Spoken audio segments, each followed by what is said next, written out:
I think I go live right now. I think I'm ready. I'm probably not ready, but maybe I'm ready. I had 2 minutes left. I mean, let's see. How much time? Let's see, a minute and 24, 23. Yeah, I don't think I need all that time. I think I'm ready. Hope everybody's doing all right tonight.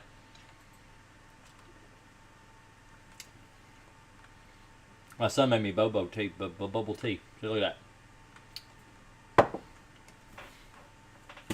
I'm special. I hope everybody is doing okay. So, Sammy, are you from Canada? I had a question that had somebody ask me about mixing Crossfire, and I wanted to answer it first before I get into anything else on the channel tonight because it came in over my telephone thingy, whatever, and it was actually a message. So if you're tuning in to the show and you are seeing this and it's not live, this is only live. So when I do my live streams, it's typically Thursday night after 9 o'clock Eastern time. Right now it's 9:40 because that's just how long it took me before I could get on tonight. So if you're watching this and I'm not live, don't hesitate to call the number. You can call that number and leave a voicemail and I will get it later. Or you can text it even and I'll get that later too, and I can answer it on a future live stream. So I actually had a call that came in after when I wasn't live, and they left a message and they asked how to properly mix Crossfire. So I've got several videos about this on how to mix Crossfire, but the way it works is it's 13 ounces of Crossfire within the water. So what you do is you fill up your tank, your gallon container, you fill it half full of water, you shake your bottle of Crossfire, pour it in, the whole 13 ounces, all the way into the water, and you mix that up, and then you fill it the rest of the way up to a gallon. So the 13 ounces is within the water. It's not a gallon of water plus 13 ounces. It's 128 ounces of finished solution. So that's with the Crossfire inside. If you want it to be specific, it's 115 ounces of water and 13 ounces of Crossfire, which is 128 ounces, which equals 1 gallon of finished solution. And be sure to mix it up really, really well. The guy left me a really polite message because I don't think Canadians are unpolite. I think they're all polite. I don't think I've met a Canadian that wasn't polite. And he said he was working in the States and he wanted to know how to mix Crossfire properly. So I wanted to make sure I got that out of the way. For those that don't know what Crossfire is, it is a pesticide used to control bed bugs. It is specifically designed to kill bed bugs. So, anyway, Kenju, I appreciate the $5 coming in right first thing tonight, donating right off the bat. He's a member of the channel. There's a members button. If you go here, right there, membership, see, it says gain access to exclusive perks when you purchase a membership to this channel. You can click it right there to join, but you should always subscribe because that way you can come on and you can see me when I'm live and everything. It's great. So, anyway, like I said, like the video too if you're here and you like it.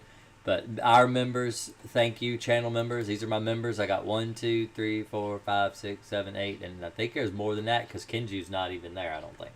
Is he? Wait, that's Kenji right there. There's Kenji. So, for every new member, we get closer to goals we meet. We can use different emojis and stuff like that. So, and there's also in the community tab over here, I've got different posts that you can't see because you'll have access to the members community, and you can see other posts here that other people can't see as well because it's a members post. So, and there is somebody calling right off the bat. Hello, this is Jason with Green Acres. How are you? Yeah, hey Jason, Lisa, I'm going to turn the volume down. Hold on. Yes, please. Okay. Okay. So, oh, by the way, I saw your latest membership video. That was, I enjoyed that. Okay, so this is what's going on. So, May the 5th, we bought our first purchase of the Crossfire. Okay. We bought 6 of them total since then. This is a 750 square foot apartment. Plus, I've talked to you before. about the SUV that was brand new I bought at the end of February. I remember you. Because I traded it in for that Honda Fit that had the bugs, the bed bugs. Okay. So, so let's see. I just wrote down some notes. Okay. Well, let me ask you. So, the car. Could the car be the problem why we still have? Absolutely. The bugs? Yeah, it can. Okay. We're like bringing them in here with the groceries. Right. And we have a wagon, you put the stuff in there and bring it into the condo. And we have vacuums, the dust busters that I carry whenever we go out, because these things are, I mean, there's like a lot of them in that car. Okay. I mean, I don't know. They're white dots, these white dots. And sometimes they free fall, like while I'm driving, and they bite me. And in the house, they're so small, it's like they bit you, and they're vicious, these little nymphs. Oh, my God.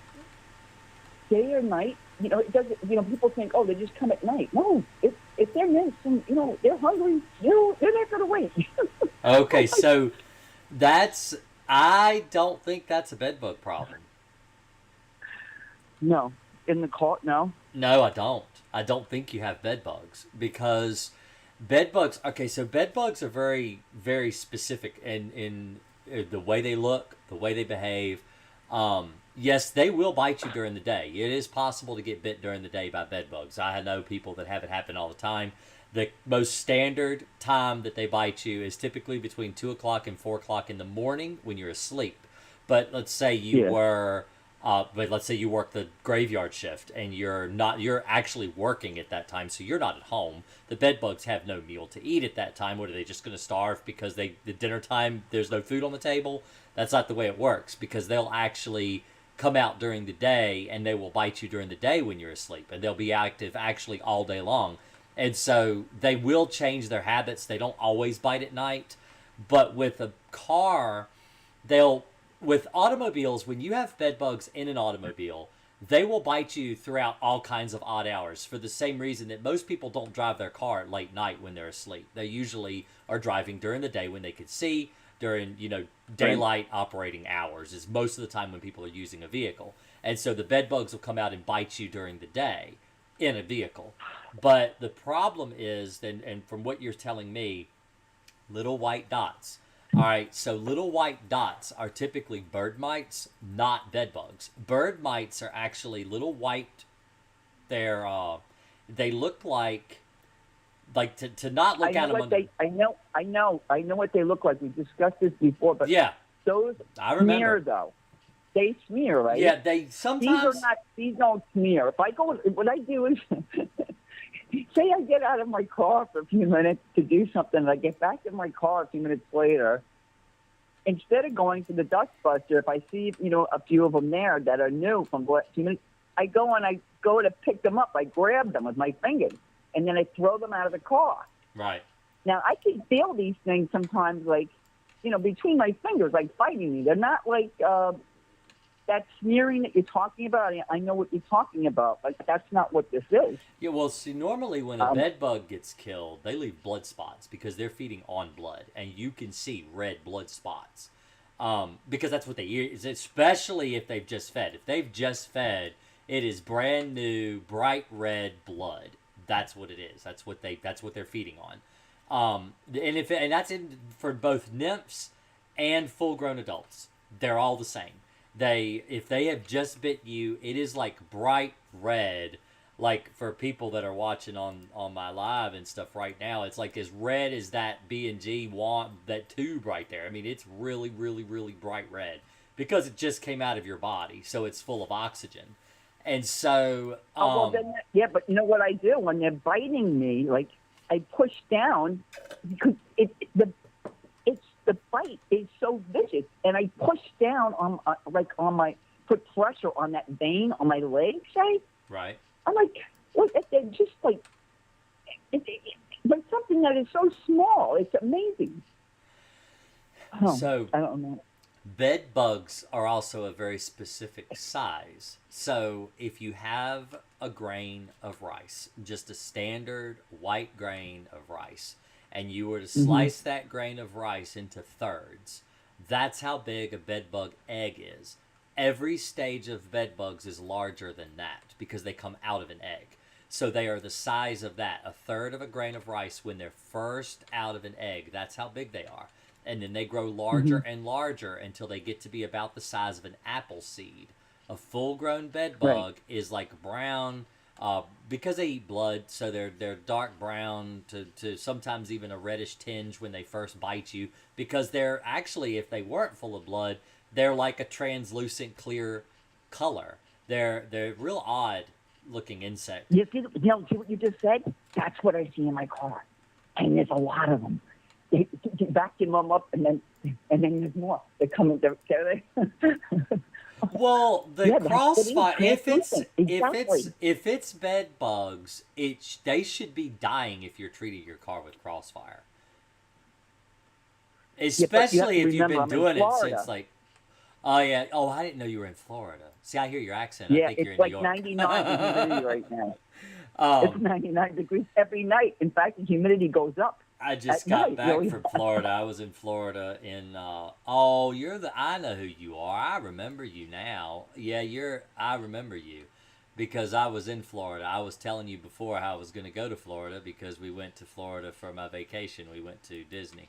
I was in Orlando. Right. And it was hell. I told my wife, never ever will I go to Orlando again in August. That's the last place I want to be in August.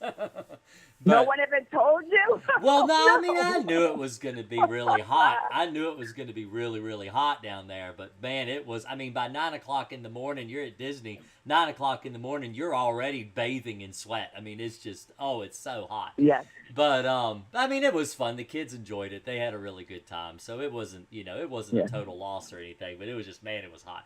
But yeah, that could cause you issues. Well, if that's the case, as things start to cool down as it gets later in the year, they should start to die. The problem with Crossfire. So Crossfire is actually not registered for high temperature use. So other pesticides actually are. Like Temprid is a pesticide that is labeled for high temperature. So you like for people that do heat treatments. A lot of people that actually perform heat treatments will come in and spray with Temprid before they even do a heat treatment. And that way, any bed bugs that do crawl through the Temprid and they die because Temprid is a high heat registered pesticide. The problem with Temprid is you have to apply it every 2 weeks because it doesn't last. It's something for bed bugs. It even says right on the label that you're expected for a bed bug treatment to have to reapply Temprid every 10 to 14 days. So that's pretty. We've done the Suspend. You mentioned the Suspend SC. We bought that and we did the car twice. We soaked the car with it. Yeah, now that Suspend is for mites. That will kill mites. The Suspend SC will kill mites. And that's why I said that before, because I thought it sounded like you had bird mites. Because bird mites will leave a weird white. So when you kill a bird mite, because I just found these in a customer's house not too long ago, and you could smear them and they look like white powder, kind of like talcum powder, is what comes off of them if you kill them on a black surface, because they're actually a white color. Oh, I wish that's what we had. Yeah, because they're easy to kill and they'll starve eventually. These are the bugs that transferred from that other car. Yeah. They're the same one. Yeah. That with the bed bugs, that whole thing in the beginning. But anyway,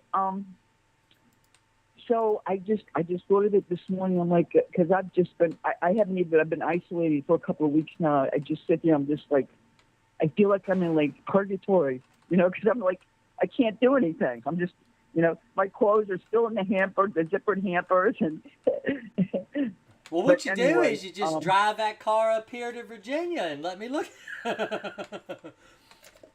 Yeah, there you go. But, that would be great. Yeah, because then that would be legal. Because I can't treat if I'm in Florida. I can't do it. I know. I can treat if you're in Virginia, but there's. I don't own Temprid anyway. I don't have it. I don't use it. I don't. I mean, Why don't I just wait though I was thinking, I knew this 2 months ago when I talked to you. Why don't I wait till it gets cool here in November? Yep. The Yep. first Yeah. of Because November, see, it's I'm going to coming be back in cool. January.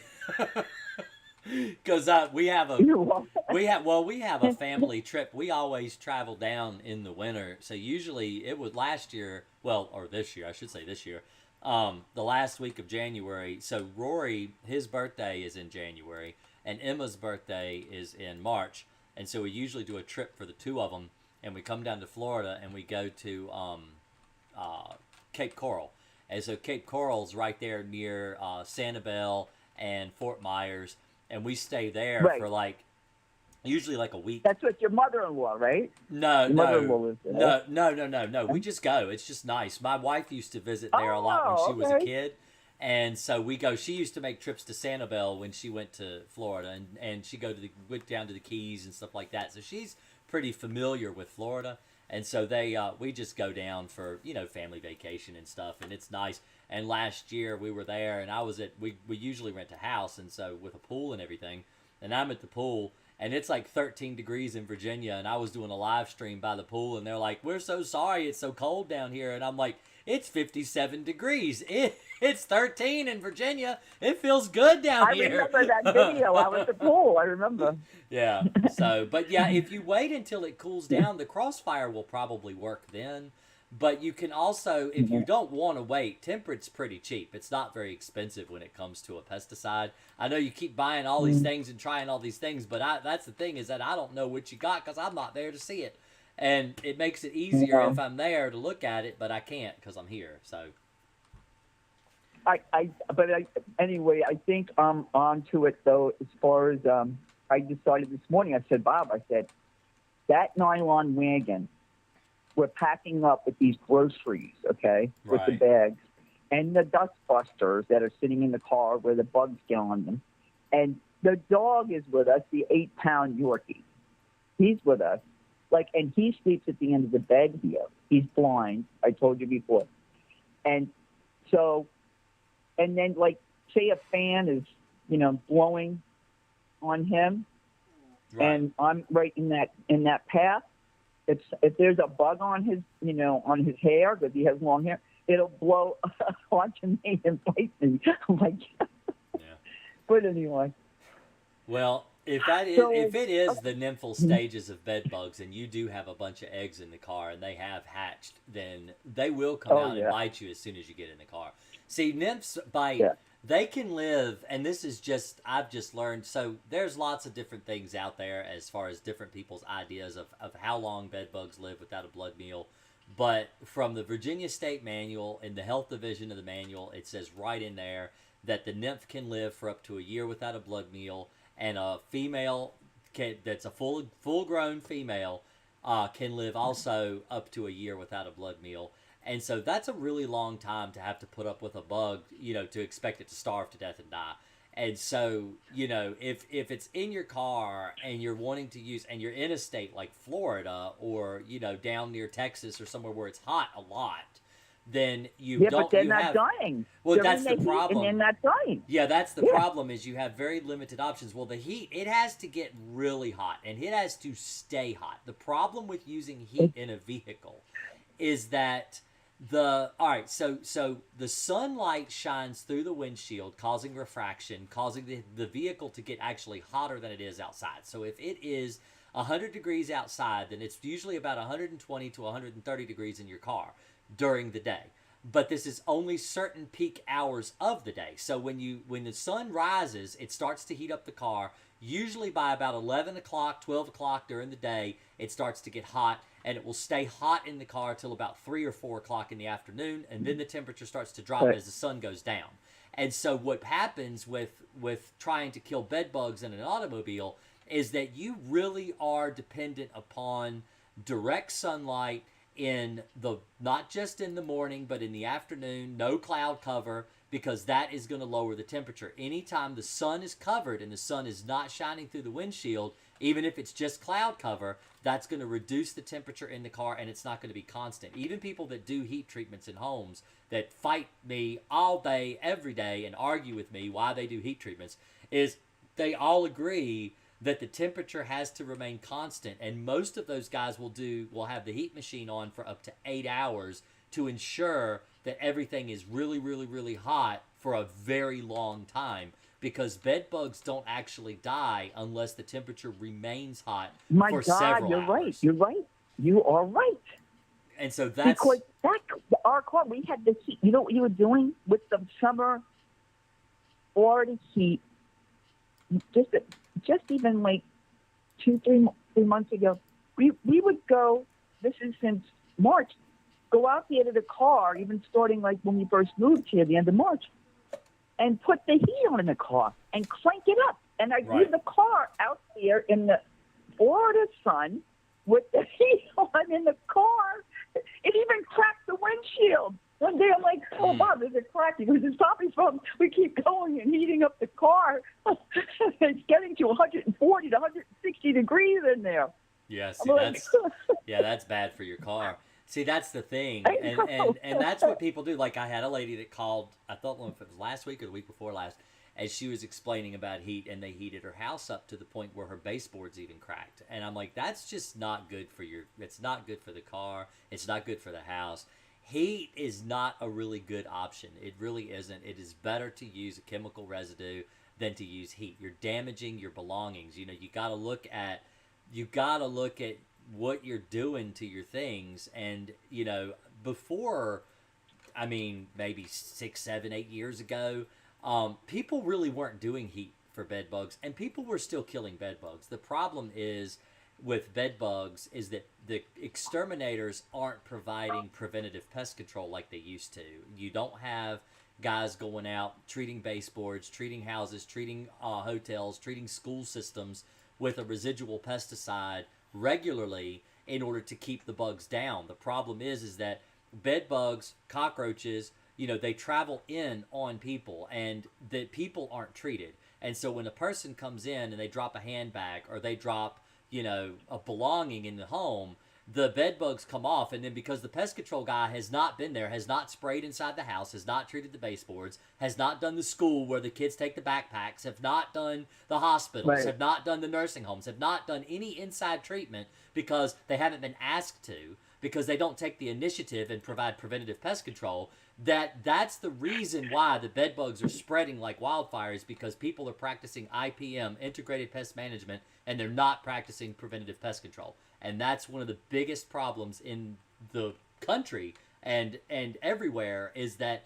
in the effort to reduce the chemical exposure to human beings, and not just adults but children too, they are trying to they're causing a problem with bugs. They're getting the problems that they had prior to, like DDT and stuff. They're getting these problems that the reason these chemicals were used in the first place is because we don't want bugs living in our home.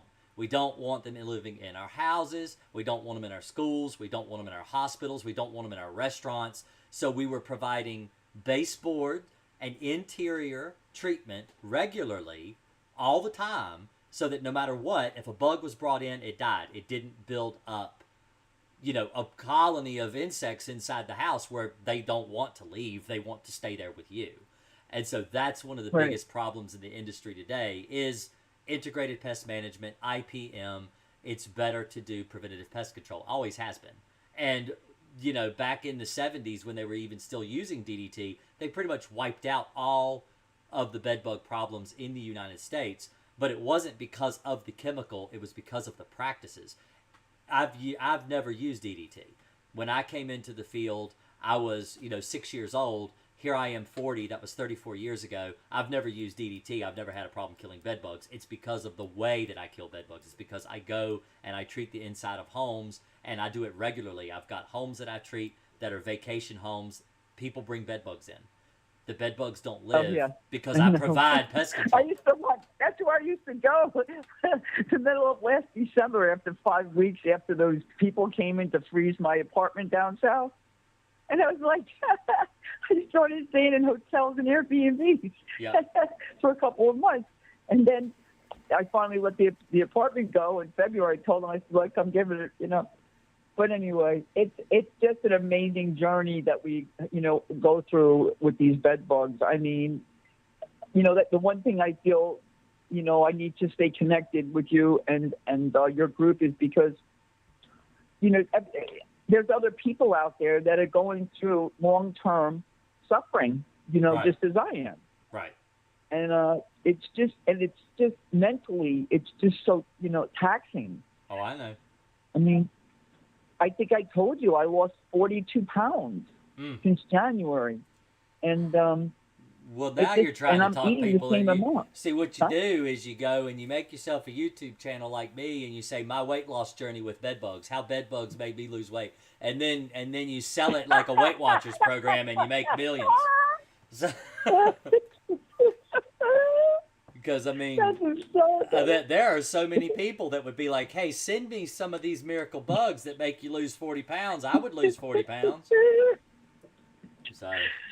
Just to try to be light to think about it anyway. But but you have a good night. All right. All right. Thank you so much. Bye. Okay. It's my camera. All right. So let's see. But yeah, that honestly, that is one of the biggest problems in the industry today, and with bed bugs and cockroaches and the problems that pretty much had been eliminated. Is because exterminators are not practicing preventative pest control. IPM.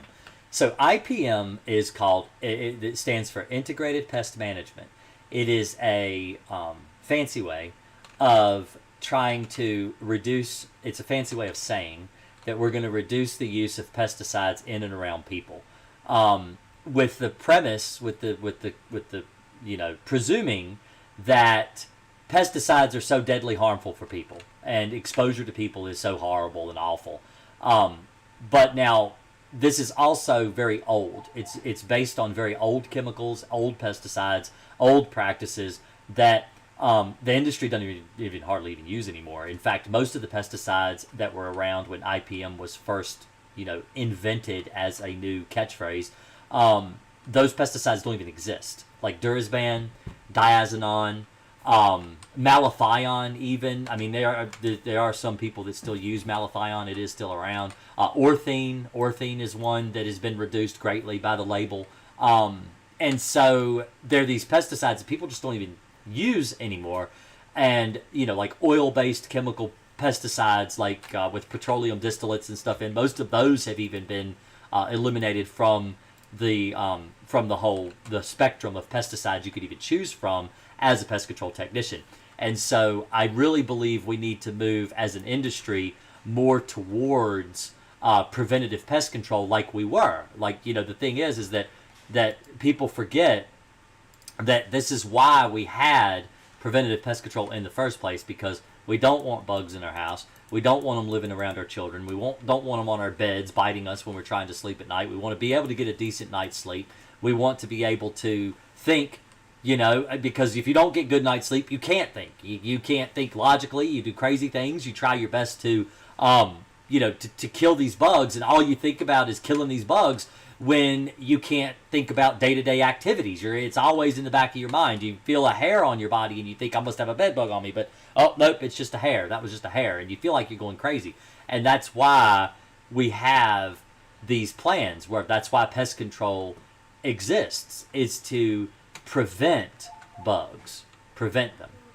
So, let's see. Man, there's a lot of stuff been talking about here. I have a flea problem.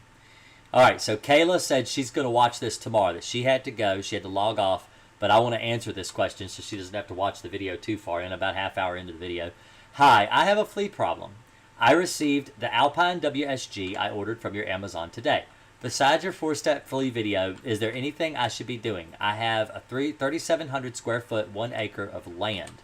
So far, we think the fleas are in one room of the house, but I'd rather be safe and sorry and do everything.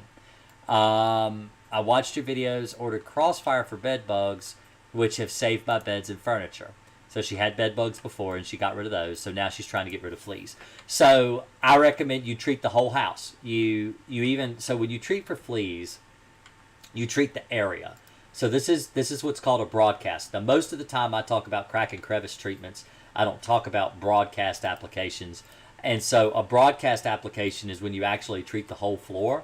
You're broadcasting like you're going to treat a surface. So let's say you're going to get rid of cluster flies. You treat the wall of the outside of the house. You broadcast the wall of the house. If you're going to treat for fleas, you broadcast apply the floor. You treat down, you pull the cushions of the couch off. You treat down under the cushions. You put them back. You treat the whole floor as much as you can. If you go into like a bathroom, you pick up the bath mats off the floor and hang them over the side of the tub, treat the whole floor. And then put the bath mat back down and treat that too. Doormats, area rugs, you want to roll those up, treat up underneath them, lay it back out, treat on top of them. This is what the label says. The label says you want to treat underfloor coverings as much as you can. Now, if it's wall-to-wall carpet, that's different. You just treat the carpet. You don't have to roll the carpet up or pull it up or anything like that. But you do need to treat the whole surface of the carpet. And so that's how you get rid of fleas. And as far as the yard, you want to treat the yard. Now, when you're treating for fleas in a yard, you're going to have to treat more often because of weather, sunlight, things like that cause the chemical to break down quicker outside. And so you may have to treat your yard every 2 or 3 weeks instead of, once a month or once every 2 or 3 months. You may have to treat your whole yard more often. So just keep that in mind with the chemicals I mentioned in that video, which I do recommend. That video is a good video on different pesticides you can use for fleas. I recommend you go and watch that if you're having a battle with fleas now. But hopefully I answered your question, Kayla. So when you're watching tomorrow or today or whatever. I'm talking to the future Kayla. What do you recommend for mosquitoes? Does it make sense for a homeowner to spray for mosquitoes? They're really bad in my area. So they're really bad in my area. I treat my house for bugs. I do general pest control. I treat the yard and stuff for ants and things like that. And I have found that the mosquitoes are reduced greatly when you do something like that. But the problem is I live on a 1/2 of an acre. So a 0.5 acre lot. So it's half an acre. I live in a subdivision. All of my neighbors have about a 1/2 acre lot. So everyone here is really close together. It's like boom, boom, boom, boom, boom, little houses. And so let's do, real quick, let me do a drawing with Jason. So, and Emma likes that. She's sitting beside me tonight. And she likes when I do this. I want to go over some things about common sense when it comes to treating for things like mosquitoes. So my street, if I live on, let's see, this is my street right here. See, it's really narrow road. It's really hard. You only have to go down it with a bicycle. But anyway, you got a house here, and then let's see, it's got a driveway, and then you got a house here, or a lot with a house on it. And then maybe you got a house back here that's further off the road, and they got a driveway that goes all the way down here. So you get the idea. It's a street with road, and then you, let's see, the other side of the street, and then let's put a house over here, and let's put a house right here. These are all little box houses, like HUD homes or something. All right, there's your lots. All right, so you live here. That's your house, and you have mosquitoes. When you treat your yard for mosquitoes, it will kill all the mosquitoes that come to live at your house. But the problem is that your neighbor is here. Now, this guy over here, he uses essential oils for everything. Maybe he, doesn't like to kill bugs. He even feeds the squirrels, and then his squirrels come over and they start chewing holes in your house because this guy right here, he's like Snow White. All right, so Snow White is living beside you over here, and you got this guy over here. He don't believe in pesticides either, so he hasn't treated his yard for mosquitoes either. But you live here, and you don't want mosquitoes, so you treat your yard. So when you go outside, Snow White's mosquitoes, and let's say this guy's Bilbo Baggins over here, he's got mosquitoes, and they come here to bite you because, well, Snow White and Bilbo, they're not outside. All right, but you are. So the mosquitoes come into your yard. They don't land on your yard. They land on you. So that's the problem with treating a net. Now, back so far ago, they would take a truck and they would drive down this street. All right? They would drive down the middle of this street and they would puff gas like DDT and stuff and fumigate the whole road, because they know that if they don't fumigate the whole neighborhood, well, Snow White and Bilbo's mosquitoes, they not only bite you here, but let's say all these people over here treat for mosquitoes too. So these people over here, this one, and this one, and this one, they're all Terminators. All right, so this is Terminator 1, Terminator 2, Judgment Day, and Terminator 3. All right, all these guys, they don't want nothing in their yard. They want a desolate yard, no grass, just dead everything. All right, so they're definitely going to treat for mosquitoes. But because Snow White and Bilbo haven't, they'll go here, and they'll bite you there. They'll go here. They'll go all over. They will fly wherever you are. They will go to the different houses. So the reason that they would drive down and they would put the chemical into the air and fog the neighborhood is because that way everyone gets equal treatment and the mosquitoes die in the entire neighborhood. That's the only way to kill mosquitoes. Now, that is one. That's one example. All right? So now you live in the country. This is your road. Now you got a road that goes all the way back here, and you got a little house right here. Now, no one else lives near you at all because you're a hermit. So you live on like 10 acres. No one's around. The only part of your land that isn't developed is a little lot, or that is developed, is a little lot right here. The rest of it's all trees. So you have maybe an acre that you're living on, maybe 2 acres. But the rest of your 10 acres, the 8 acres that you don't live on, is just wooded or whatever. So this guy here, you treat this yard for mosquitoes. Now, you go outside, you don't get bit at all because you're not living near Snow White or Bilbo Baggins. So you don't have to worry about mosquitoes because you're living alone. And so the mosquitoes don't bother you. They work much better at treating this property than these properties. Unless you're going to be the guy driving the truck down the street, you're not going to kill the mosquitoes. You're good. This guy here, he's happy. He doesn't have neighbors. He's happy because he doesn't, like I said, he doesn't have neighbors. And so you've treated it all. There's nowhere the mosquitoes can live. They all die. So you don't have mosquitoes. So that's the most effective. These are the kind of people that work the best for a mosquito plan. These, not so much. Unless you've got somebody coming through, fogging the whole neighborhood, treating all the yards, you're not really going to do a very good job getting rid of your mosquitoes. It doesn't matter if you use IGRs, because if the mosquitoes aren't roosting on your property and they're roosting on your neighbor's property, they will come from your neighbors as soon as you come outside. So, I got eaten up this afternoon. I treat my yard about once every so many months. I will treat my yard for mosquitoes, and it is very effective. But the problem is that it only lasts so long, and the neighbors aren't doing it. So, I still get bit. I don't get bit as bad, but I do still get eat up with mosquitoes. There are certain times of the day I won't go outside. I just won't. Because I know if I do, I'm going to get eaten alive unless I put off all over my body. So,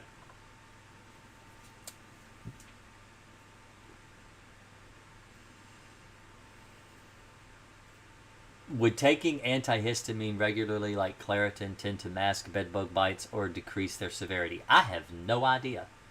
I do not know. That would be something you'd have to ask your doctor. I don't know. It's maybe because the bites of a bug, so the reason that you react from a bug bite is because of histamine. So if you're on an antihistamine, I would imagine it probably would. I know that Benadryl is something that you can keep on your truck as a work truck for pest control, and you're going and killing bees like hive wasps and hornets and stuff, and you have a histamine reaction to a bee sting, that a lot of people will actually keep that on their truck so they can take something immediately to try to reduce the swelling of a bite. And if they're allergic, you need to have an EpiPen. So,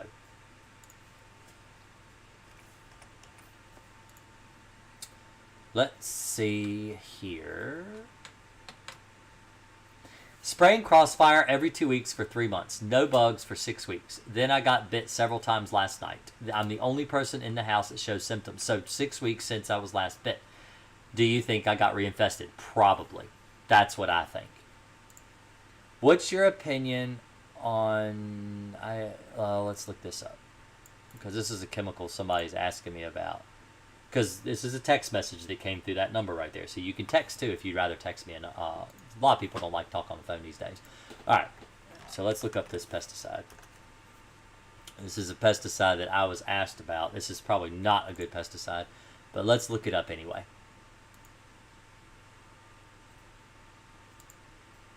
If it will work. There we go.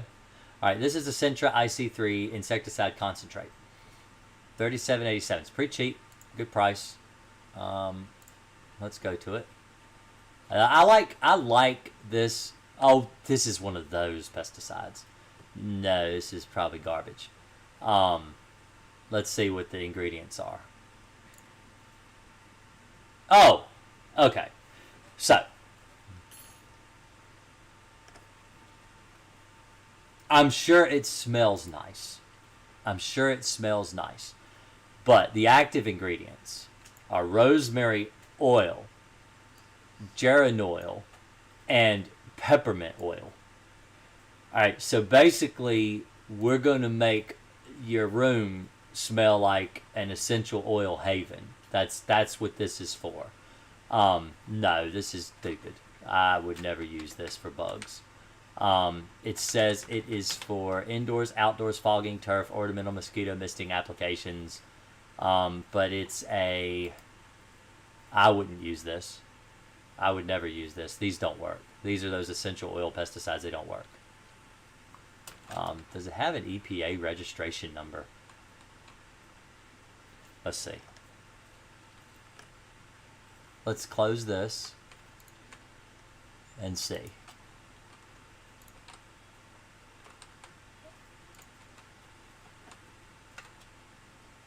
It does not. It's not registered by the EPA. It's a 25B exemption from EPA. So this is a 25B pesticide. So no, this is probably garbage. I wouldn't use it for bed bugs ever. Ever. I wouldn't use it. This is more of a repellent pesticide, not really for use in ever. I don't use essential oils to spray for pests. They don't work.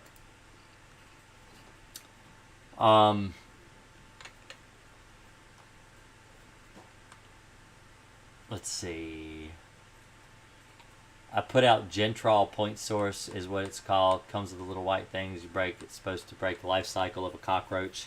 How does it work? It seems like they left. Okay, so IGRs work really good on cockroaches. What it does is it stops them from being able to either make a valid egg or produce it's basically birth control for cockroaches, and it does work. I agree. I'm 100%. I'm in the pest field myself, but all schools and daycare have moved for the IPM stuff, and this helps nothing. Yes. So I have serviced schools. I've serviced schools, and I've serviced daycares. And I don't do IPM. And so if they require IPM, I just don't work for them because I can't afford that kind of reputation. The problem is you will get callbacks, you will get complaints, you will get negative reviews, you will get negative kickback a lot if you don't practice preventative pest control when you're dealing with businesses, when you're dealing with people's health. I had a guy ask me, I actually had a customer who works for a local hospital that asked me the other day. She said, this hospital she works for, she said, can you answer a question for me? And I said, sure, what's going on? And she said, why does the hospital have cockroaches so bad? And she said, the people, they don't have enough rooms in the hospital. When you go there, like she works in the cardiac department. And so she said, the problem is that when you've got a person staying in the cardiac department and you can't move them and they're there for heart problems and there's no other open room and they say, can I please be moved to a different room? There's roaches in here. That's bad. That's really bad when hospitals have that kind of problem because the exterminator's not coming often enough. They're not doing the interior of the hospital. People aren't complaining. People aren't telling the exterminator, come back and spray, come back and spray. You're not coming regular enough. That's IPM. That's what IPM gets you. It gets you cockroaches in the hospital. It gets you cockroaches in your schools. It gets you bed bugs in your hospitals and schools. This is what it gets you. Yes, it's cheap. because your exterminator is only coming when they're called. So you're saving, when you're talking a hospital, which is a huge building, which is expensive to treat on a regular basis, the hospital, of course, is saving money because they're not having you come out there regularly. So they're not paying for a regular pest control plan. But then they get bugs everywhere, and they don't care. They don't care. They have to care. And the only way to make them care, well, is complaining and hurting them in their pocketbook. That's the only way. They have to realize that it's actually costing them money when they have bugs, and things will change.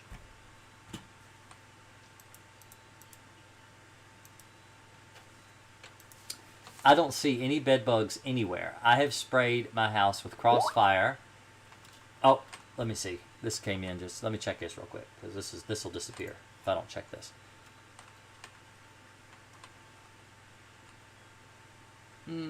Had my home treated for bed bugs about a week ago. I'm not sure what was used. It smelled like alcohol, but it probably was alcohol.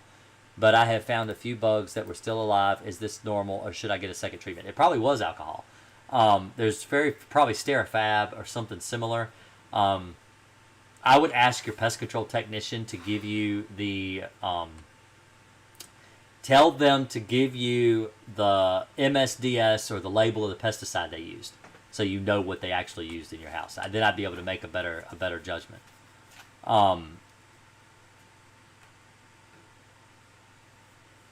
I don't see any bed bugs anywhere. I have sprayed my house with Crossfire. Then a month later with Alpine WSG, I have seen ants. There are tiny specks come up from the beds, but I still can't see bugs. Ants will bite you. Ants will absolutely bite you. We thought we had bed bugs one time, and the ants were coming in and biting my wife. She about lost her mind, kept telling me I was bringing bed bugs in the house, and I knew I wasn't bringing bed bugs in the house, but she was sure I was bringing them in the house, and we found ants biting her. Even us exterminators get bugs. We are not immune to bugs. We get bugs too. If we don't spray, we have bugs too. What do you recommend? Okay. Been getting lots of calls for wolf spiders.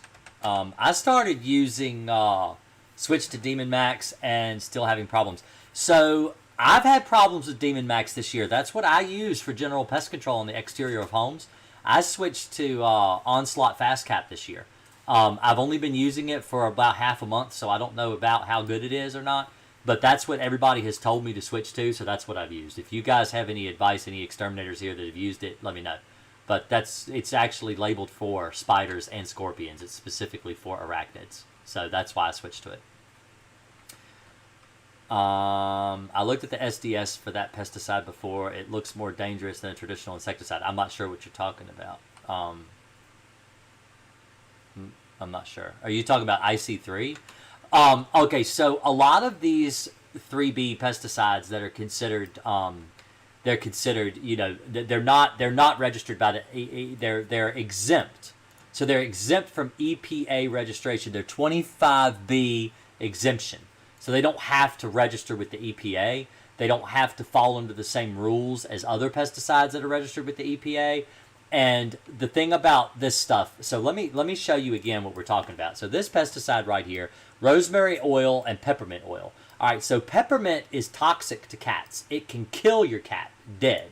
It actually has been linked to things like SIDS in babies, so sudden infant death syndrome when the baby dies in its sleep. And so I would never use this around my customers. I would never use it around their pets. When I go into a house, one of the number one concerns of my customer is, will this harm me, my children, or my pets? And I have to tell them, I said, no, nothing I do is going to hurt your children or your pets. You can stay out of the house until it's dry. You can come right on in when it's dry. It's perfectly safe. You can come in the house. It's not going to hurt you. But this peppermint oil is toxic to cats and people. And so you don't want that in your house. You don't want to spray it as a pesticide. You don't want to use it. Just because it's derived for something that grows outside. You know what else grows outside? Hemlock. Hemlock trees will kill you. Arsenic is inside the seeds of peach pits, and it's inside the seeds of apples. I don't recommend eating arsenic, even though arsenic is a natural thing that's from outside. You know, just because it's natural doesn't mean it's safe. It actually usually means, like peppermint oil it hurts you, and arsenic will kill you dead. So, you know, just because it's natural doesn't mean it's safe.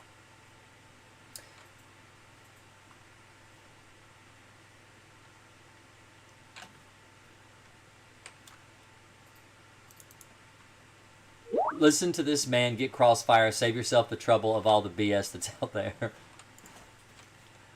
Hi, Jason. I found a couple of bed bugs on my toddler's bed. I looked after suspecting he had been bit. We got rid of the bed completely, but he shares a room with me currently. 5 days after getting rid of his bed, I started to get bitten. I've only found 4 small bed bugs since I started to be bitten. No blood trails or anything like that. I was wondering if you think I have a mild case or a bad infestation of bed bugs, and what is the best opinion moving forward? As I've never had bed bugs before. Also, I wanted to know if the videos on YouTube using water, yeast, and sugar to create a trap to find bed bugs actually work. Nah, sometimes. I don't trust those bed bugs CO2 traps. The problem with a CO2 trap is that you need 2 things. So 2 things attract bed bugs: CO2 and a heat signature. All right. So this is the question I'll ask: when you live in a home with bed bugs, why do the bed bugs bite you rather than your dog or your cat or your hamster or your snake or whatever? Why do they pick you? Why do they pick humans to feed on? The reason they pick humans to feed on is because the human CO2 and heat signature that you give off as a person is what attracts bed bugs to you specifically. There are breeds of bugs that prefer birds. There are breeds of bed bug that prefer bats. There are breeds of bed bug that prefer humans. And the reason that is because humans give off a very distinct heat signature and a very distinct CO2 signature. And so a CO2 trap, just because it's CO2, does not mean you are going to have bed bugs in the trap, because you don't have the exact amount that a person creates. And that's why CO2 traps are just garbage. And they're not something I advise. But it sounds like you've probably eliminated the primary source of the problem if you found them on the bed. I would check and make sure they're not on your bed. You can treat your toddler bed with Crossfire. I recommend you do that. Treat the mattress for a new bed. If you, of course, I was just assuming you bought a new bed. But you want to treat all of your beds. You want to treat your couches. It sounds like you have a mild infestation, but it can become worse. You know, you want to nip it in the bud before it becomes a worse problem.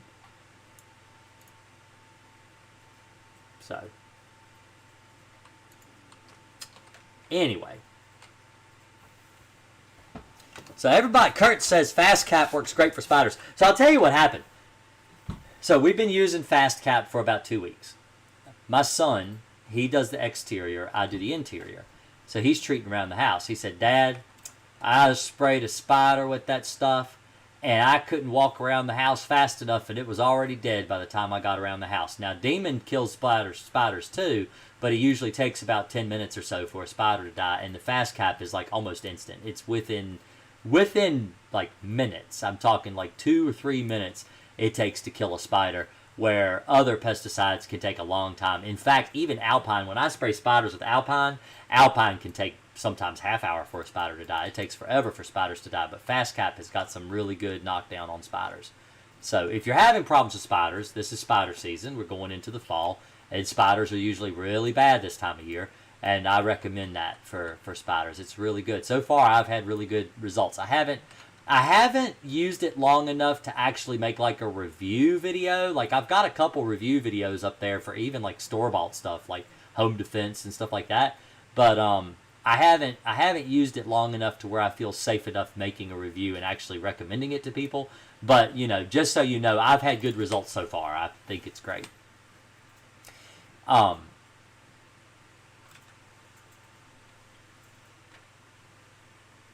I don't know if most people know this, but essential oils are also toxic to cats. Yes, I just said that. So I'm sorry if I read that late. I love that you post these videos. It's a great resource for me in future do-it-yourselfers who potentially want to do it themselves. Well, the thing is, I have technicians that call me all the time. I actually talked to a technician just the other day about what he was going to do at his property. So, or not his property, but the one his customers. Can you spray Alpine WSG under sofas and recliners to kill roaches and bedbugs? Yeah, you can. You should be a national hero. Yeah, not all heroes wear capes, right? Big time, hardly ever spray my own. Okay, David gets it. Thanks for your help since I sprayed 2 weeks ago and were brought back into my home. Should I spray now or wait 2 weeks? You can wait 2 weeks and spray. You can spray now, whatever you... I mean, I don't usually tell people to spray more often than once every 2 weeks, but I only spray once a month with Crossfire. So... some pesticides, so let me tell you another thing, like cockroaches. Okay, so I have a customer that has cockroaches, and she's freaking out over these cockroaches, right? And as you, so one of the things you need to realize when you spray a pesticide is that the bug has been exposed to a neurotoxin. Most pesticides are neurotoxins, which means it damages the nervous system of the insect. So when insects are dying from nervous system failure, they do weird things. Like if you had a nervous stomach, you get diarrhea, all right? When bugs get a nervous, system failure, they start crawling out and doing weird things in the middle of the floor, and you see them. Cockroaches typically hide during the day. People will say, I go in the kitchen, I flip the light on, and the roaches go everywhere, right? That's the general thing, because roaches are light sensitive. They don't like to come out in the light. They like to come out in the dark. They're very nocturnal. So if you're seeing cockroaches during the day after you've sprayed, well, that's because the roaches are dying and they're doing weird things. They're coming out in broad daylight where they shouldn't be. That's odd behavior. So this lady, she's freaking out. It's 4 days after I sprayed, and she calls and she says, I need you to come back right now. The roaches are coming out. I've seen one. And I explained to her, so this is one of the problems with pesticides. I said, you're not allowed to retreat. With the pesticides that I use, it specifically says on the label that you are allowed to treat as often. Some say 14 days. Some say 7 days. Some are even further out than that. So I don't make it a practice to treat more often than once a month. But I will make an exception for cockroaches and treat twice a month. Once every 2 weeks, because most of my pesticides do allow within 14 days to retreat at least one more time. And so I said, it's like taking Tylenol or aspirin. They tell you that you can only take Tylenol every so many hours because that's the way the chemical works. If you were to take it more regularly, you could do damage to your body. You could overdose and you could cause problems to yourself. And so if you go and you over-apply pesticides, well, that's against the label as well. I'm not a chemist. It's above my pay grade. They tell me I'm not supposed to apply it more than so often. I don't. So, because that's the law. The label's the law. You see? The label's the law. So, anyway. CO2 traps, let's see. I don't typically do people treatments. So you might... let's see, that guy says fast cap works good. For the aerosol Crossfire, it says spray 5 seconds per square foot. Don't use the aerosol. That's how I would translate that. I just said, how would you translate to a straight line? 5 seconds for about 4 feet. I would translate as to don't use the aerosol, because the aerosol is not as good as what you mix. Aerosols are only really good for spot treatments. They're not really good for total treatments. You're going to use more pesticide. You're going to spend more money, and it's better just to use the liquid you mix yourself. David Warren, let's see, he's talking to somebody else. Quick knockdown for big boys. I had 6 in a huge bark scorpion. Took longer than 5 on him, but he made it to the soffit. Let's see, Waco, Texas. Let's see. If I foolishly set off a couple hotshot bedbug and flea foggers before I came across your channel, just, hypothetically, right? I figured it's been about 2 weeks since the last fogger was set off and before the foggers. So you could probably treat with Crossfire now if you wanted to. Foggers, as a general, usually don't last more than 2 or 3 weeks. They very rarely last even a week because they're foggers. The problem with a fogger is the spray gets on everything. And if you're the manufacturer of a fogger, do you really want your pesticide to be active on the ceiling, on the walls, on the tables of every surface in somebody's house and risk a lawsuit? I don't think so. So foggers usually don't last that long. Gentrol will not break a life cycle of a bedbug. IGRs do not work on bedbugs. Well, I see a lot of people like to tell you, hey, you got to use Gentrol, got to use these IGRs for bedbugs. IGRs do not work on bedbugs. Should you use a pen spray of Crossfire when treating under the baseboards? Is there a specific treatment area? So the pen stream is for crack and crevice, and the fan spray is for both spot treatment and broadcast application. So typically you want to use a pen stream when you're forcing the chemical into a crack, which is where the bedbugs live. That's usually what I recommend. When I spray Crossfire, it leaves a white residue. I shake it up during the treatment to keep it mixed. Use warm water, half gallon, then Crossfire, then fill up to the 2-gallon line on a sprayer. What am I doing wrong? Everything. So,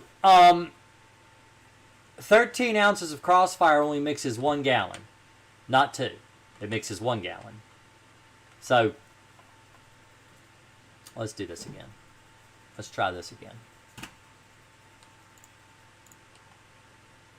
All right.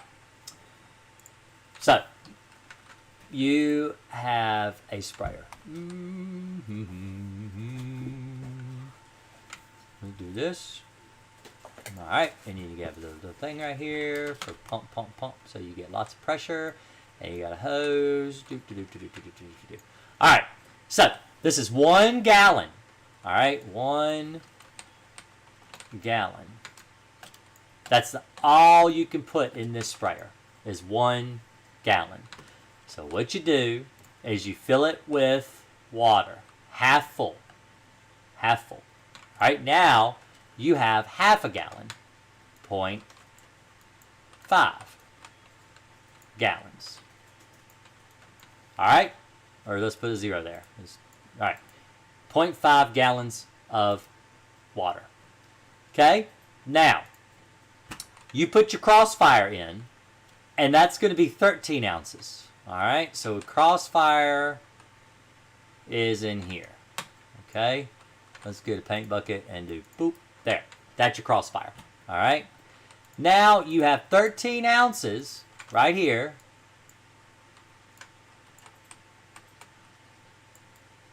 All right, let's see. Where's my pencil? I have a pencil. There we go. Let's do this. 13. Whoa, that's not what I wanted. How do I make it do what I want it to do? I want it to do what I want it to do. I just want the pencil. Okay, there we go. All right, 13, 3 ounces. All right, so there's 13 ounces of Crossfire. All right, let's do X fire. There you go. Okay, now, when you get this in here, this 13 ounces, what I do is I put the top back on the tank and I shake it. All right? Shake it. Shake it up real good. That way this mixes with this. And then this all becomes, it's highly concentrated. This is not the end. Okay? This is just the second step. All right? Then you take this tank back off, take the top back off, fill it the rest of the way with water. All right, up to this 1 gallon mark. See, this is the 1 gallon mark right here. You're going to fill it the rest of the way with water up to the 1 gallon. All right, then shake it again. All right, shake it again. Put the lid on and shake it up really good. Mix all this together. So all this stuff is mixed together. All right, now you have 128 ounces of fluid. It's not water, and it's not concentrated Crossfire. It's finished solution. It is 1 gallon, not 2 gallons. 1 gallon. That is how you mix Crossfire. That is how you should mix all pesticides. If you have Alpine WSG and you're mixing it, you instead of the 13 ounces, let's see, let's take this off of here. Let's, do I have an eraser? I think I have an eraser. Can I do that? I don't know. Let's see. We're learning together. I usually don't erase things. Oh, look, that's amazing. All right, so let's erase that. Now let's take his call first. Oh no, I hung up. Call back. I'm stupid. Sorry, I made a stupid mistake. Call back. I accidentally pushed the wrong button. Because, yeah, that's dumb.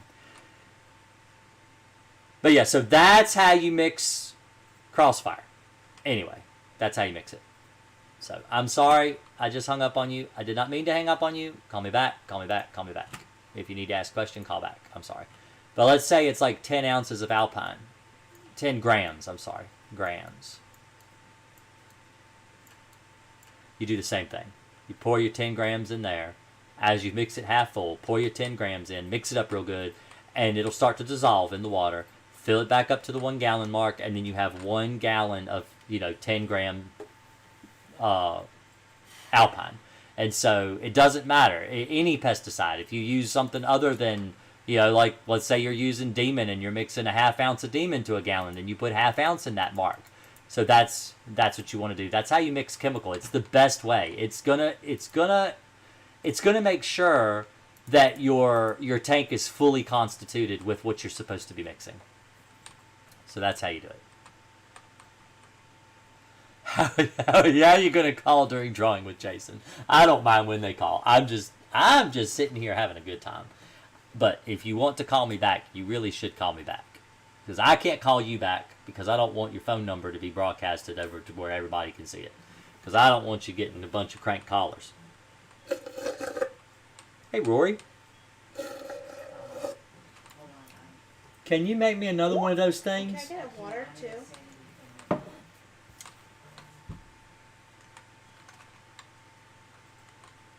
Can you spray Crossfire after an exterminator came to spray about a week ago? It depends on what they sprayed. Honestly, it really depends on what they sprayed. I have people ask me all the time. They'll say, I just sprayed with, max, what is it called? Home Defense. They'll say, I just sprayed with Home Defense. When can I spray with Crossfire? I tell everybody, give it at least a month. Give it 30 days before you go and try to treat, because Crossfire is non-repellent, and a lot of pesticides on the market are highly repellent. And even if you spray a non-repellent on top of a repellent pesticide, the repellent's going to shine through and the Crossfire is not going to work. And so you're better off waiting until after that chemical is no longer effective and then treat with Crossfire. So, I'm sorry, Nick. I try to get to the questions as soon as I can. I blabber on and on and on. I try to be very precise. I actually had somebody complain on one of my YouTube videos, and they said, I don't like how you say the same thing over and over and over and over again. And I explained to them, I said, here's the problem, is that when you teach, when you're trying to teach somebody something, you're teaching them something. Teachers repeat themselves all the time because human beings learn through repetition. So I know I say a lot of the same thing over and over, and I answer a lot of the same questions over and over and over, and I say the same thing over and over and over. And the reason I say it is because I'm trying to educate people, and that's how you properly educate people, is by repeating yourself. My daughter, who sits right here, she's homeschooled. My son, who is done with school, was also homeschooled. My youngest two will also be homeschooled. And the way we homeschool our children is we repeat ourselves a lot. Kids don't learn unless you say the same thing over and over and over and over again. And adults are no different. So, if I left a voicemail because the phone line said it was unavailable. Should I call back in? You should. Hold on, let me fix it.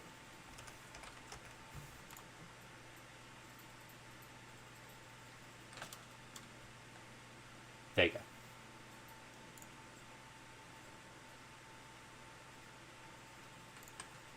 Another question people ask is, I mixed Crossfire like days ago. Can I still use it? I have to tell you no.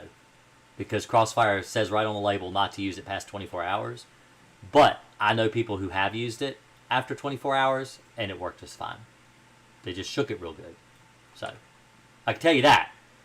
But I can't advise you to use something against the label. If the label says not to do it, don't do it. But I know people who have and says it still kills bugs. I had another guy tell me after 2 weeks it wouldn't kill anything. So once it was already mixed, if it's in the tank mixed, he tried to use it after 2 weeks, it wouldn't kill bugs. So.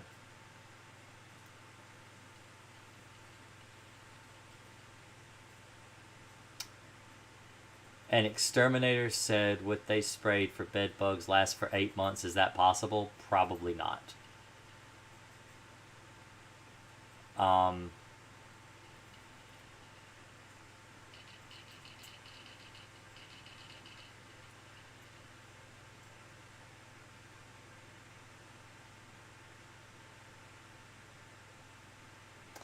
have bought Crossfire, so when I mix it, I have to use it within 24 hours.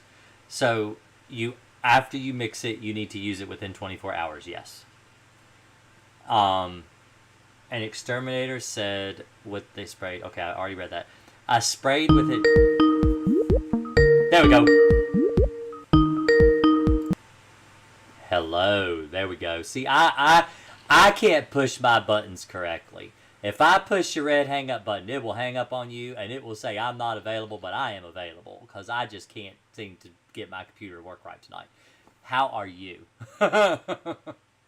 This is about as good as, anybody dealing with, bed bugs or whatever it can be. So what's going on? Just a quick question. It's a long story, but I just want to get a quick, cut to the chase, really, yes, pretty much. Yes. My exterminator currently is using Transport and Crossfire to treat. Okay. And after this is all done, we kind of feel like it's gone. I'm still gonna, try to treat, like at least a couple months extra, just to feel more comfortable. To feel like, okay, well, yeah, it's really gone. Because like beforehand, no, it's been an ongoing thing. And I was wondering, but I was like, I just want to treat with Crossfire and the extra months, Right. And he was like, well, I really suggest that Transport's the better way to go, or combining both of them, because Transport actually is the one that does probably the better of the two. And I was like, I feel more comfortable with Crossfire, because of your channel and everything. I've been following you through this journey. So I'm just thinking, should I do both of them? Or the problem with Transport, here's the problem with Transport, and this is why I disagree. And and the reason I disagree is because I have university to back me up. So Virginia Tech just studied a couple years ago bifenthrin. Bifenthrin is one of the active ingredients in Transport. So bifenthrin is also one of the active ingredients in Talstar. It's a pretty common pesticide. It is it's not a neonicotinoid. It is it's a synthetic pyrethroid, and so it will kill bed bugs, but bed bugs have actually developed about an 80% resistance to bifenthrin. They did a study at Virginia Tech on several different, resistances in bugs and resistances to chemicals and stuff like that. And they found that the bed bugs have started to develop resistance to not only bifenthrin, but also Temprid, which is imidacloprid. And there's other pesticide resistances that they're starting to develop. And so I disagree. I don't think he's right. I think he doesn't know what he's talking about. But because Crossfire is a very strong pesticide for bed bugs. It's about, I don't know exactly what the label says, but it's really, really high as far as concentrated to kill bed bugs. In fact, they've come out with a new pesticide, MGK, called Samari. And Samari is basically Crossfire just watered down. It's like 1 ounce to a gallon instead of 13 ounces. And that's for things like, other bugs that aren't considered bed bugs. And I don't like it. I don't think it works very good. But Crossfire itself is amazing. Yeah. But I think the reason it's amazing is because it lasts for, 30. It lasts for 30 days. It's 13 ounces to a gallon. So it's an extreme amount of liquid pesticide. And so you just have a very high concentrated thing to kill bed bugs. That's what bed bugs need. Okay. So I just well, the bifenthrin will counteract. The problem with bifenthrin is that bifenthrin, even though it will claim to be a non-repellent for bed bugs, that's not true. I have used it myself and found that bed bugs will not crawl through it, which means it is a repellent. It does repel bed bugs. They will not walk through it, which is what the definition of a non-repellent is.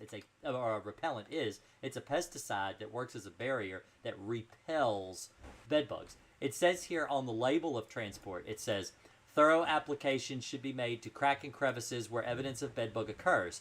This includes bed frames, box springs, inside empty dressers, clothes, closets, carpet edges, high-low wall moldings, wallpaper edges.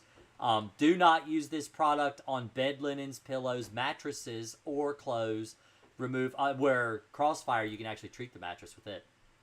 Remove all clothes. So the reason he's probably using it is because it's cheap. Because bifenthrin, it's cheap. Yeah. It's been out for 30 years or more. It's cheap. Crossfire is expensive. Crossfire is really expensive. It's a big money sink for exterminators, and a lot of people won't use it. Yeah. So you're saying that they counteract each other? Yes, they do.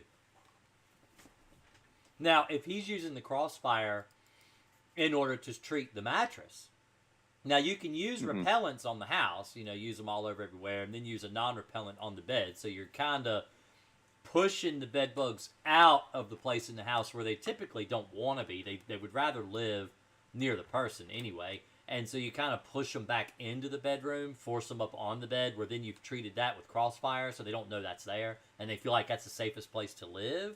Then I could see using something like that. It's the same premise as using repellent throughout the whole house, and then the kitchen with non-repellents to chase roaches into the kitchen where they naturally want to be anyway.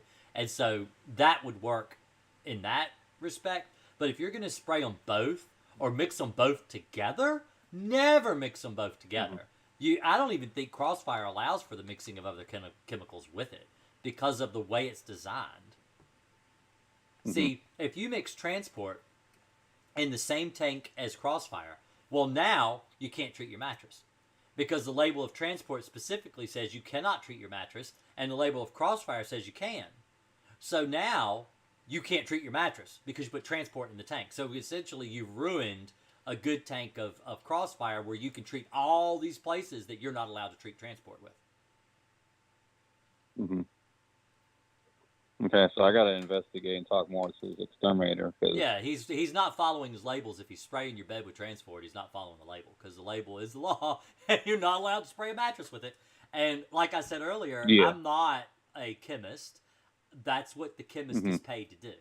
And they're paid to say, this isn't safe to be used on mattresses. They don't say why. They just say don't do it. And if they say don't do it, I don't do it. Yeah. I don't need a lawsuit. I don't want my customer to get sick and sue me and ruin my business. I'm not going to do that. So. Yeah. All right. Well. But that was a good question. Thank you. I'm. Thank you. Thank you for being this resource, and thank you for helping it. Thank you. Oh, I enjoy it. You have a good night. You too. Bye. Okay, so let's see. Jason was beginning to read my question when the call came in. Now my question gets lost again. I sprayed with Advantage Crack and Crevice Spray. I didn't lose you. Before I set off the foggers at my parents' house. So can I treat tomorrow with Crossfire? I do have to scroll up and find out how long ago it was since you fogged. If that was 2 weeks, if you're the one that said you sprayed 2 weeks ago, then you could probably do it. Oh, yeah, 2 weeks ago. So, you could probably, I would if it were me. I would. It seems like it's been long enough. You probably could. But, that's up to you. You may still need to treat again in a month. I had a customer one time who had another exterminator go through and use bifenthrin. They actually used Talstar through the whole house. And Talstar has a 90-day residue, so it can last inside the house up to 90 days. And I did a 90-day service plan with her, and I don't honestly think the bed bugs started dying until about 90 days when the bed bugs started crawling out and crawling through the chemical. It's really frustrating when you've used something that has a residue that long, and then you go through and you try to use the right chemical, and it doesn't work because the bed bugs are repelled by the the other pesticide. So you may need to treat again. Still cheaper to do it yourself than hire, someone else to do it.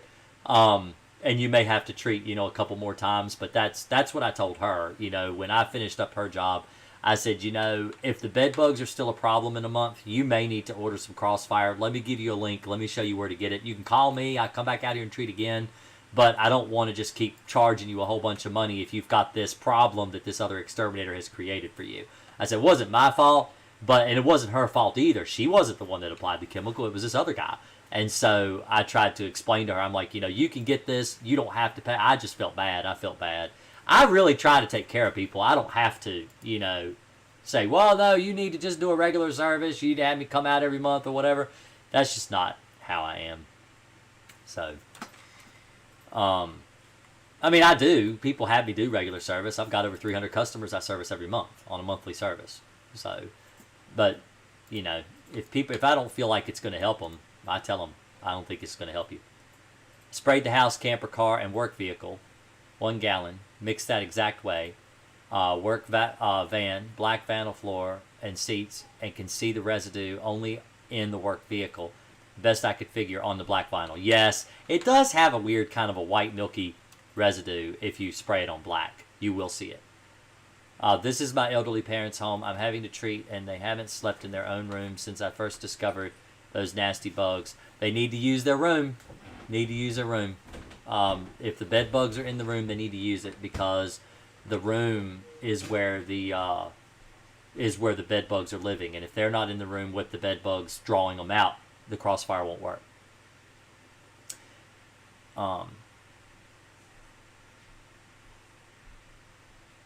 So let's see, I forgot to mention, I found small white spiders coming out of the AC vents on the car headliner. Also outside on the car door. Jason, can I use Suspend SC or Crossfire for the spiders in my car? You don't want to use Crossfire for spiders. Suspend will kill spiders, but I was just talking to a guy about that Onslaught Fast Cap is amazing for spiders, but there's lots of pesticides that will kill spiders. I'm sorry, Lisa. It might be spiders biting you too, because spiders are horrible. And they have lots of babies. Lots and lots and lots of babies. When is the soonest can you mop the floors and baseboards or headboard after treating with Crossfire? I wouldn't want to wash it away for at least a month. You can mop your floor, just stay away from the baseboards. I hate spiders, small, medium, large, white, brown, black, multicolor. I don't like any of them. What would you know? And what do you know? My first tattoo was a black widow. Isn't that ironic? Do you do clean out services for severe German roaches? Yes, I do. I love them. True exterminators love cockroaches. They love cockroach jobs. They are the most fun. They are so much fun. How long once a bed bug walks over Crossfire before they die? If it's wet, it's within 5 minutes. If it's dry, it could take several hours. So, I've been on for over an hour.